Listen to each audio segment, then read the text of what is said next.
Tell everyone it has been a genuine pleasure working with them over the last 3 years. The polished brass doors of the executive elevator slid shut on the stunned face of my former colleague, leaving me alone in the quiet cab as it began its 30-floor descent to the lobby. My name is Julian Vance. I am 54 years old, and until 4 minutes ago, I was the Executive Vice President and Chief Strategy Officer of Vanguard Financial Group. For 36 excruciating months, I had poured every ounce of my professional expertise into constructing a monumental $4.5 billion merger agreement with Aegis Capital. Vanguard had been teetering on the precipice of institutional collapse due to decades of deferred debt and reckless decisions by legacy leadership. I brought Aegis Capital to the table, drafted the structural frameworks, and navigated complex federal regulatory clearances. Today was supposed to be the crowning achievement of my 30-year career. Instead, I was holding a small cardboard box containing my personal fountain pen, a framed photograph of my late wife, and 3 notebooks filled with handwritten deal structures. As the elevator passed the 18th floor, my phone vibrated intensely. The screen displayed the name Solomon Drake. Solomon was the managing partner of Aegis Capital, a formidable institutional investor known throughout Wall Street for his razor-sharp mind and unyielding standards. I took a measured breath and answered, "Solomon Drake," I said, keeping my tone crisp and even. "Julian, where on earth are you?" Solomon asked, his deep voice echoing through a crowded corridor. "My entire executive board and legal team are standing in your main lobby right now. We are ready to make history today." "I am afraid there has been an unexpected change of plans, Solomon," I replied calmly. "I am no longer employed by Vanguard Financial Group." A sharp silence hung over the line. When Solomon spoke again, the warmth in his tone had vanished. "What are you talking about, Julian?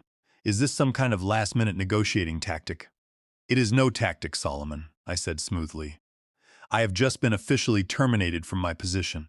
"Effective immediately, terminated on signing day?" Solomon demanded, his voice rising in incredulity. "That is utterly absurd.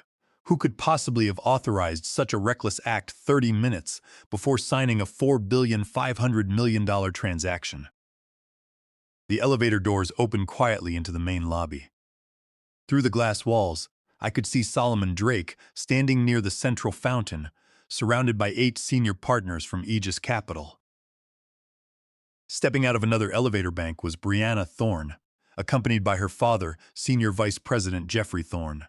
Brianna was 28 years old and had been appointed as Vanguard's Chief Corporate Compliance Monitor just 2 days prior, a brand new role created by her father to give her immediate organizational authority.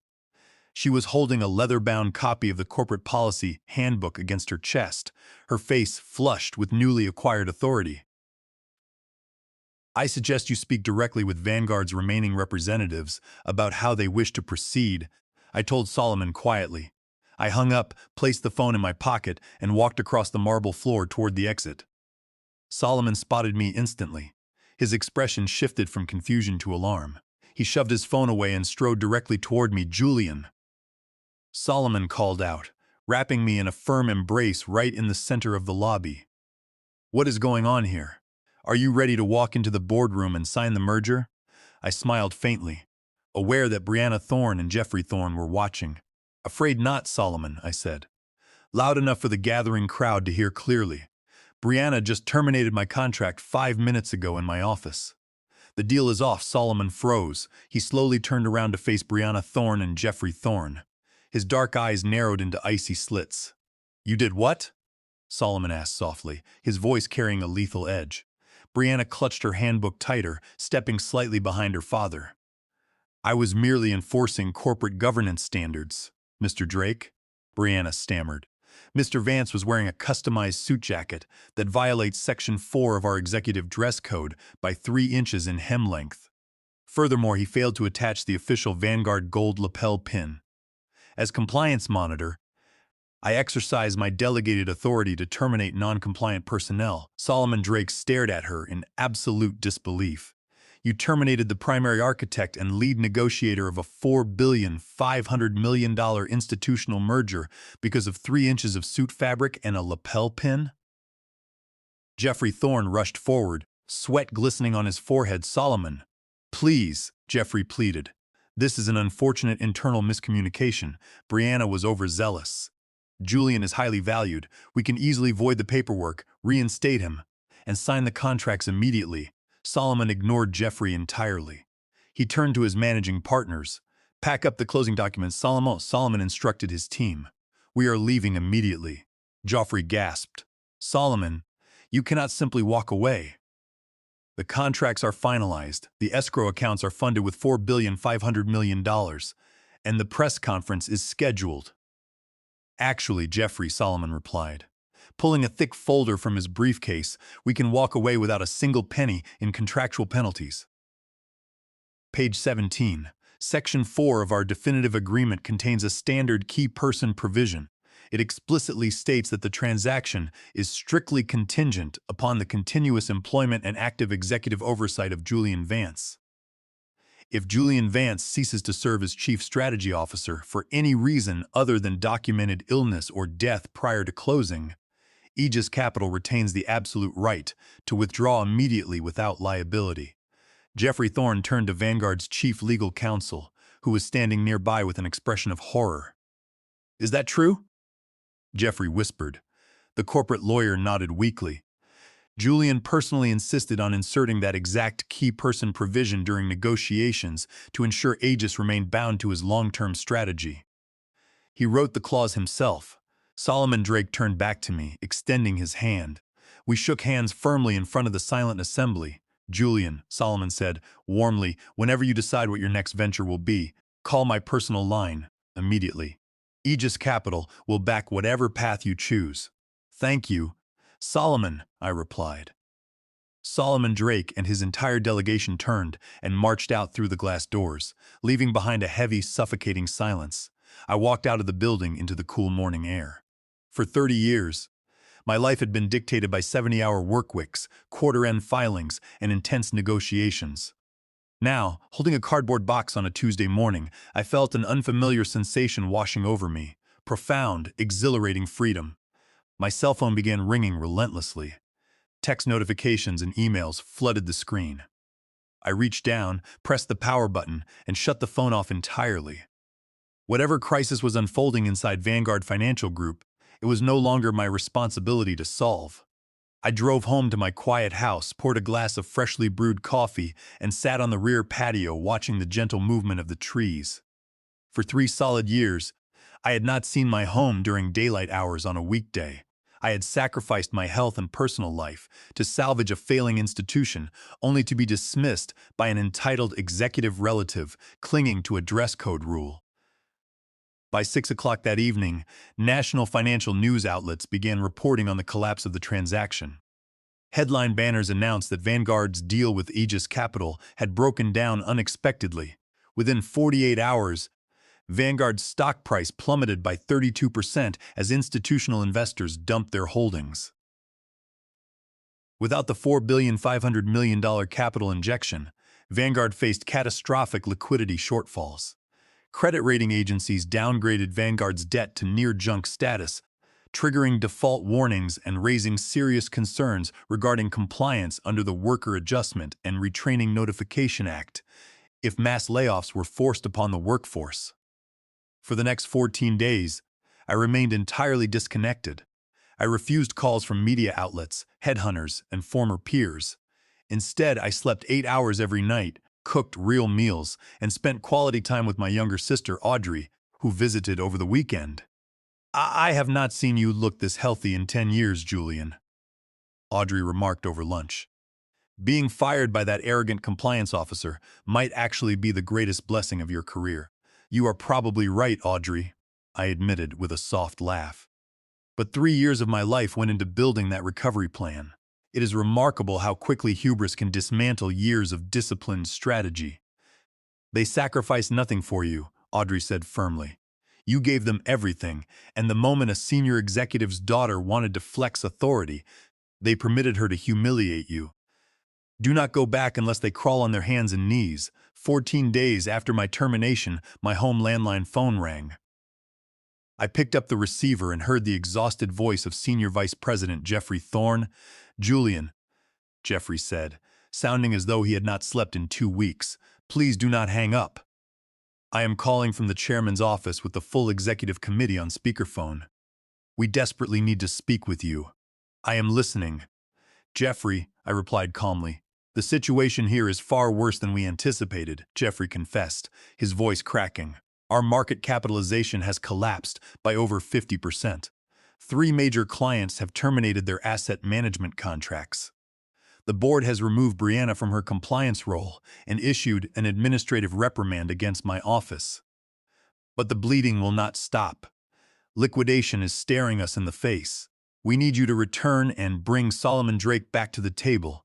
Why should I consider returning to an organization that publicly degraded me over a 3-inch fabric infraction? I asked evenly. Jeffrey exhaled a ragged sigh. It was a catastrophic error in judgment, Julian. Name your terms. Come to the emergency board meeting today and state what it will take to secure your return. I considered the proposition. Thousands of mid-level employees and operational staff faced complete financial ruin if the company collapsed. Workers who had no part in Brianna Thorne's arrogance. I will meet with the board at 3 o'clock, I stated firmly. But I will come with finalized, non-negotiable legal terms drafted by my personal attorney. If you hesitate on a single clause, I walk out permanently. At precisely 3 o'clock, I walked into the grand boardroom on the 35th floor of Vanguard headquarters, deliberately wearing the exact same custom suit jacket that Brianna Thorne had cited as non-compliant. The visual message was undeniable. The 14 members of the board of directors rose the moment I entered. Their faces displayed acute desperation, embarrassment, and relief. Jeffrey Thorne looked 15 years older. Brianna Thorne was noticeably absent. Thank you for coming, Julian, the chairman of the board said. We appreciate your willingness to meet with us. Let us forego corporate pleasantries, I said, taking a seat and unzipping my briefcase. In the 2 weeks since my illegal termination, your stock has lost over half its value. The business press is forecasting a Chapter 11 bankruptcy filing within 60 days. You have destroyed your standing with Aegis Capital, and without an immediate institutional lifeline, Vanguard will be liquidated. We fully acknowledge our catastrophic error, Julian, the chairman admitted.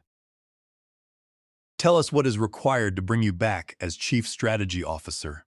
I retrieved a 3-page legal document from my briefcase and slid copies across the table. These terms are non-negotiable, I stated.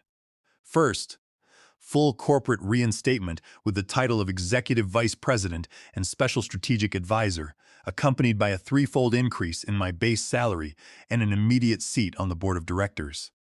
Second, Vanguard must issue a formal corporate statement admitting that my termination was ungrounded and executed in error.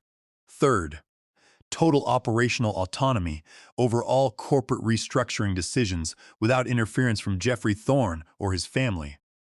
Joffrey swallowed hard as he read through the document, but it was the final clause on page 2 that caused his hands to shake. Julian, Jeffrey gasped, looking up. This intellectual property clause is extraordinary. Write it aloud for the board, Jeffrey, I commanded. Jeffrey cleared his throat nervously and read, any new business initiative, product line, or commercial venture conceptualized, developed, or executed by Julian Vance during his employment tenure shall remain 60% the personal intellectual property of Julian Vance under Section 106 of Title 17 of the United States Code. Vanguard Financial Group shall receive a 40% non-controlling equity interest in exchange for providing corporate infrastructure support, but controlling ownership shall remain permanently vested in Julian Vance. That is highly unconventional. One board member protested. Standard policy dictates that all intellectual property created by employees belongs entirely to the company. Standard policy also did not prevent a senior vice president's daughter from firing the lead negotiator of a $4.5 billion merger over a lapel pin. I responded sharply. This clause serves as my personal legal insurance policy against future corporate governance failures. If you want me to save this firm, accept it without modification. The board members exchanged frantic whispers. Liquidating the firm meant complete personal financial ruin for every director present. The chairman picked up his pen and signed the contract on the final page. One by one, every director added their signature. Jeffrey Thorne was the last to sign. "When do you begin?" the chairman asked breathlessly. "I have already begun," I answered, gathering my copies. "I will be in my executive suite. Prepare yourselves for a demanding 12 months. My first order of business upon returning to Vanguard Financial Group was restoring institutional stability and repairing our relationship with Aegis Capital." I placed a direct call to Solomon Drake late that evening. "Solomon," I said, "I have retaken operational control of Vanguard as executive vice president with a board seat and complete strategic autonomy." Solomon let out a deep laugh over the phone. "I knew you would not let those fools defeat you, Julian. But why would I bring Aegis Capital back to a company with such appalling governance failures? Because you will be dealing exclusively with me," I answered. "Furthermore, I have restructured the transaction terms. Aegis Capital will receive an additional 2% equity stake at a $300 million discount, while securing senior preferred liquidation rights that protect your capital completely." Solomon evaluated the revised metrics. "That is a remarkably aggressive deal structure for Aegis, Julian. It protects my investors completely while forcing Vanguard's legacy shareholders to absorb the cost of their compliance officer's mistake. I will bring my committee back to the table on Monday. Within 3 weeks, the revised $4.2 billion merger agreement with Aegis Capital was officially executed, injecting critical liquidity into Vanguard and stabilizing our public stock price. Insolvency was averted, saving thousands of operational jobs across the country and satisfying all corporate covenants. However, my reinstatement was only the first phase of my strategy. The humiliating experience of being fired over an arbitrary 3-inch dress code measurement had revealed a profound market opportunity. Corporate governance cultures across the country were increasingly dominated by rigid compliance rules, arbitrary dress codes, and superficial metrics that stifled true capability. Utilizing the explicit protections in my employment agreement under Section 106 of Title 17 of the United States Code, I quietly initiated a secret side venture within Vanguard's Innovation Lab. I approached Helena, Vanguard's brilliant head of product innovation, who had grown frustrated with the stagnant corporate environment. "Helena," I said over lunch in the executive dining room, "I am launching a confidential product development initiative under my personal contract rights. I need your technical design expertise and innovation team." Helena looked at me with intrigue. "What kind of project are we talking about? Julian, financial software, asset management algorithms?" "No," I replied with a subtle smile. "We are going to revolutionize professional executive apparel and corporate compliance gear. We are creating a line called Adaptations." Helena stared at me in surprise. "Apparel? That is completely outside Vanguard's core financial sector." "Precisely," I explained. "My contract explicitly grants me 60% personal ownership of any new vertical I establish, while Vanguard retains 40% equity. I intend to design luxury executive workwear specifically engineered to overcome arbitrary corporate dress code regulations. We will create impeccably tailored suits and blazers featuring patented, concealed adjustment mechanisms. With subtle interior modifications, an executive can instantly adjust hem lengths by up to 4 inches to seamlessly transition between strict compliance environments and modern comfort." Helena's eyes lit up with delight. "That is brilliant, Julian. Executives face ridiculous, arbitrary dress code enforcement every single day. A suit jacket that can legally adapt to strict handbook rules during an audit and then adjust for travel or comfort would redefine the industry." We set to work immediately. To ensure absolute legal purity and protect the venture against potential claims alleging breach of fiduciary duty, I personally funded all initial research, textile prototyping, and manufacturing setups using $250,000 of my own capital. I executed formal intercompany accounting agreements, ensuring Vanguard was fully compensated at premium market rates for every square foot of lab space and every hour of innovation support utilized. Every transaction was meticulously documented by independent auditors to guarantee compliance with corporate governance laws and ERISA guidelines. Over the next 6 months, Helena and her design team crafted remarkable prototypes. We sourced advanced Italian wools and patented micro-adjusting seam structures. Our flagship design was an executive suit jacket featuring an invisible dual-zipper hemline system, allowing the wearer to instantly alter the garment's length by 3 to 4 inches without disturbing the tailored silhouette. I personally tested the prototypes by wearing them to daily board meetings at Vanguard. On Monday, my suit jacket possessed a conservative cut. On Tuesday, with 2 subtle interior adjustments made in seconds, the jacket assumed a sleek, modern European fit.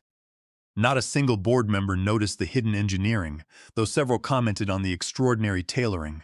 Meanwhile, Brianna Thorne had been relegated to a junior research analyst desk on the 5th floor. Deprived of her compliance authority, she spent her days processing routine market data in complete obscurity. Whenever I passed her in the hallway, she lowered her head and avoided eye contact entirely. I never spoke to her, nor did I ever display hostility. True power does not require pettiness. It requires patience and flawless execution.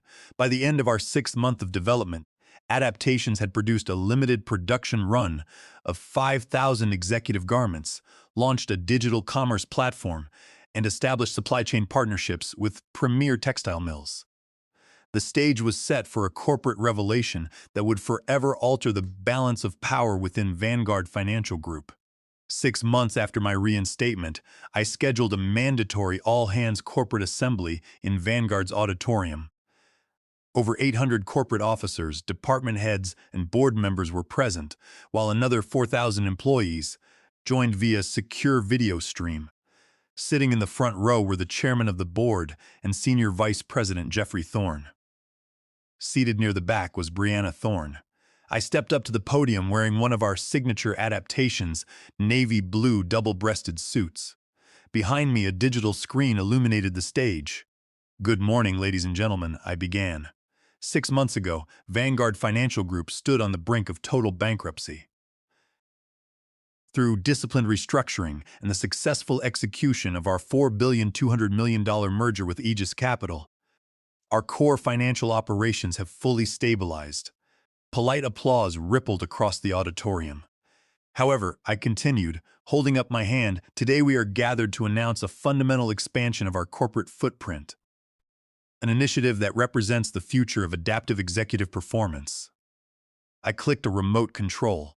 The screen shifted to a cinematic brand video showcasing our new product line under the emblem, Adaptations. Gasps of surprise echoed through the auditorium as images of world-class models demonstrating our revolutionary executive attire appeared on screen. For the past 6 months, I explained to the audience, a specialized innovation team has been quietly developing a revolutionary consumer brand. Adaptations is the world's first luxury executive apparel line specifically engineered to adapt to rigid corporate workplace regulations. I walked to the center of the stage and smoothed the lapel of my navy blue jacket. "Take the executive suit jacket I am wearing right now," I said, looking directly at Jeffrey Thorne. "To any compliance monitor, it appears to be a standard conservative garment. However, through our patented interior adjustment system, the hem length can be instantly adjusted by up to 4 inches without altering the tailored aesthetic. It eliminates the absurdity of arbitrary dress code infractions while providing unmatched comfort and elegance." I clicked to the next slide, displaying financial projections, pre-order metrics, and distribution agreements with luxury retailers. Every single garment produced by Adaptations will carry an internal label featuring a brief story, I continued, my voice calm and authoritative. It is the story of how an arbitrary 3-inch dress code, ruling by an overzealous compliance officer, nearly destroyed a historic financial institution and collapsed a $4.5 billion merger. It serves as a permanent reminder that superficial judgments must never override professional competence and human dignity. The auditorium descended into absolute, stunned silence. In the back row, Brianna Thorne's face turned crimson as the full weight of the revelation hit her. Everyone in the room understood the exact origin of the brand. Furthermore, I announced smoothly, pursuant to Section 4 of my employment agreement and Section 106 of Title 17 of the United States Code, Adaptations will operate as a standalone commercial enterprise. As founder, I retain a 60% controlling ownership stake. Vanguard Financial Group will receive a 40% equity stake, generating massive passive dividend revenue for this firm without requiring operational overhead. Jeffrey Thorne abruptly stood up from his front row seat. "Julian," Jeffrey blurted out, "this is completely unacceptable. You cannot use a corporate assembly to launch a personal commercial venture that publicly highlights an internal administrative mistake made by my family." I looked down at Jeffrey with icy calm. "Sit down, Jeffrey," I said sternly. "My employment agreement granting me controlling ownership and strategic autonomy over this venture was signed by you and every member of the board 6 months ago. The timing, the brand narrative, and the execution are non-negotiable. Vanguard will benefit immensely from its 40% equity stake, but you will not suppress the truth of how this brand was born." Joffrey swallowed hard, looked around at the silent board members, and slowly sank back into his chair. The public launch of Adaptations took place the following morning, and the response was a national sensation. Major financial publications and news networks picked up the story of the executive who turned a dress code, firing into a revolutionary commercial enterprise. The narrative of an executive standing up against corporate tyranny resonated deeply with working professionals across the country. 2 weeks after the launch, our commerce website experienced a massive surge in traffic when Solomon Drake appeared on a CNBC television interview wearing a custom Adaptations executive suit and silk tie.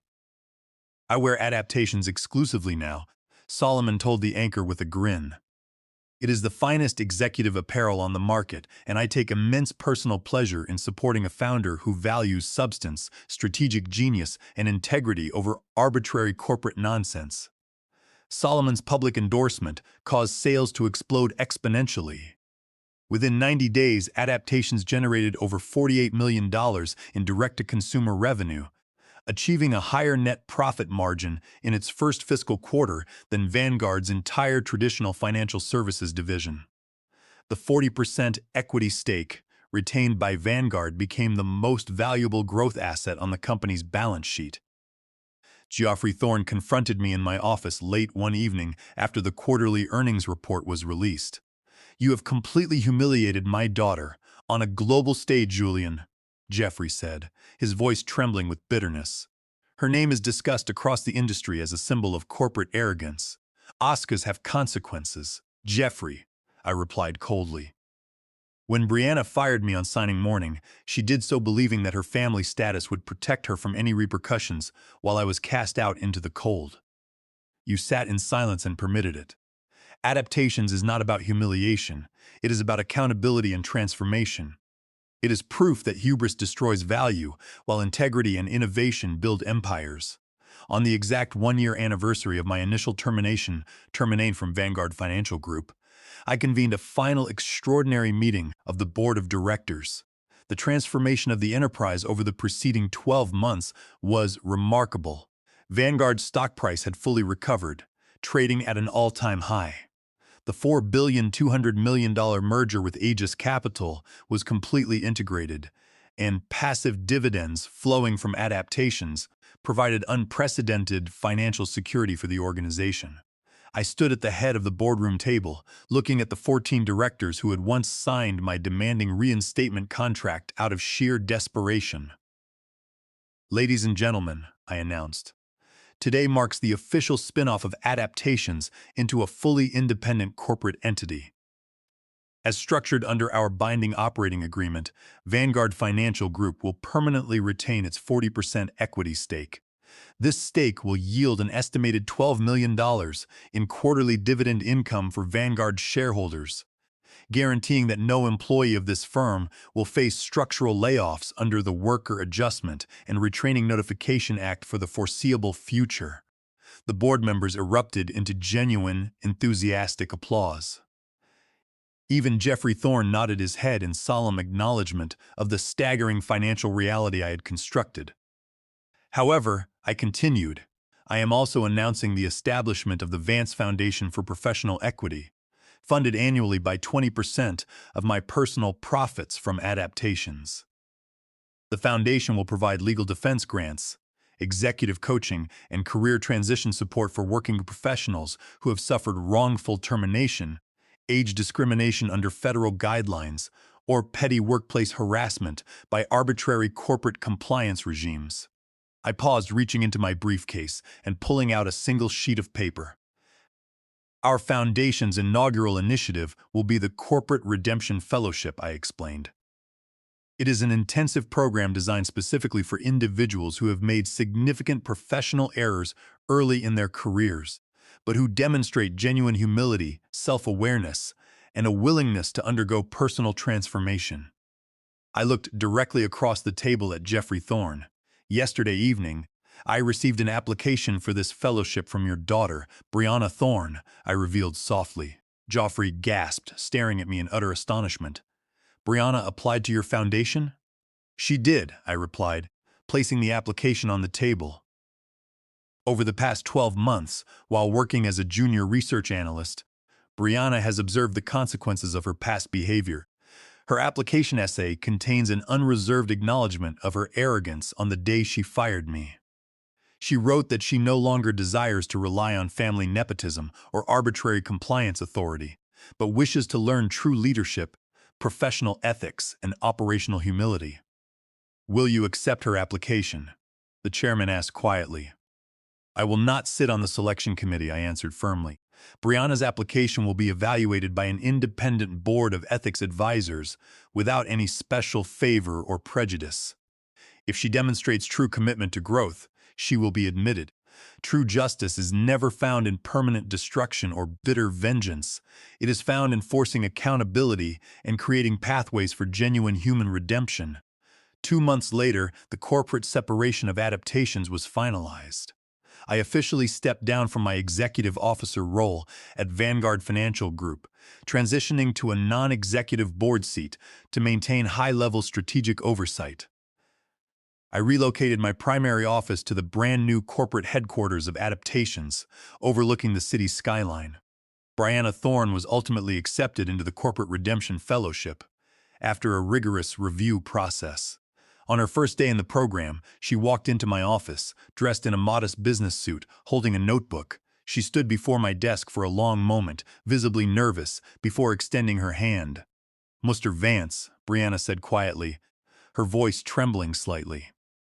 Thank you for giving me the opportunity to be remembered for something more than my worst moment. I accepted her handshake firmly. Welcome to Adaptations, Brianna, I replied calmly. Work hard, respect your colleagues, and remember that true authority is earned through competence and integrity, never granted by a title or a handbook. As she left my office to begin her training, I turned to the windows and looked out over the vibrant city below. 1 year ago, I had walked out of a corporate lobby holding a cardboard box, discarded over 3 inches of suit fabric and a missing lapel pin. Today, that moment of petty humiliation had been transformed into an international commercial empire. A thriving philanthropic foundation and a lasting legacy of corporate accountability. The ultimate revenge had not been achieved through bitterness, lawsuits, or petty retaliation. It had been achieved by growing so far beyond the limitations of small-minded individuals that their attempts to diminish me became the very foundation of my greatest triumph. If you have stayed with me through this entire journey, I want to express my deepest gratitude for your time and attention. I would truly love to hear your thoughts on my story.